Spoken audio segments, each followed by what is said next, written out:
শোনেন শোনেন পথচারী শোনেন মন দিয়া, পেটের দায়ে ভিক্ষা করি আমি হাসিনা।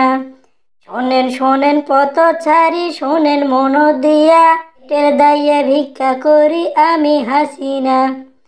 2 দিন হলো না খেয়ে আসি টাকারও অভাবে, আপনারা আমাকে কিছু টাকা দিয়া যাইবেন। আরে আরে, এ আমি কি দেখতেছি?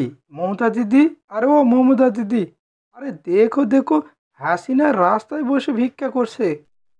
আরে ঠিকই তো, সিনাপা। আরে ও হাসিনাপা, আরে তোমার এই অবস্থায় কেন? তুমি একটা দেশের প্রধানমন্ত্রী হয়ে রাস্তায় বসে এইভাবে ভিক্ষা করছে কেন? কি সমস্যা তোমার বলো তো? মমতা দিদি, সেই কথা আর বলো না। বাংলাদেশের মানুষের সাথে আমি অনেক জুলুম নির্যাতন করেছি, যার অভিশাপে আজ আমি পথের ফকির নেই। মমতা দিদি, আমার যা হবার হয়েছে, তোমরা যেন আমার মতো জুলুম নির্যাতন করো না। জনগণের সাথে মিশে থাকবে, দেখবে কোনোদিনও তোমার পতন হবে না। আমি জনগণের সেবক না হয়ে জনগণের ভক্ষক হয়েছিলাম, যার জন্য আজ আমার এই দশা। হাসিনা আপা, তুমি একদম ঠিক কথাই বলছো। জনগণের বন্ধু হয়ে থাকলে কোনোদিনও কোনো সমস্যা হবে না।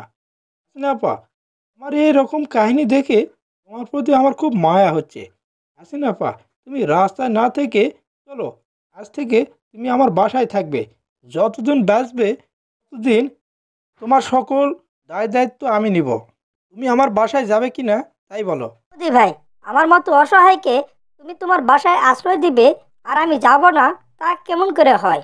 ঠিক আছে মোদি দাদা, তোমার বাসায় আমি আজকেই যাব।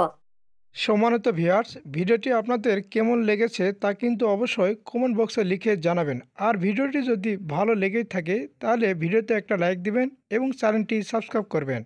এতক্ষণ পর্যন্ত ধৈর্য সহকারে দেখার জন্য আপনাদেরকে ধন্যবাদ। সবাই ভালো থাকবেন।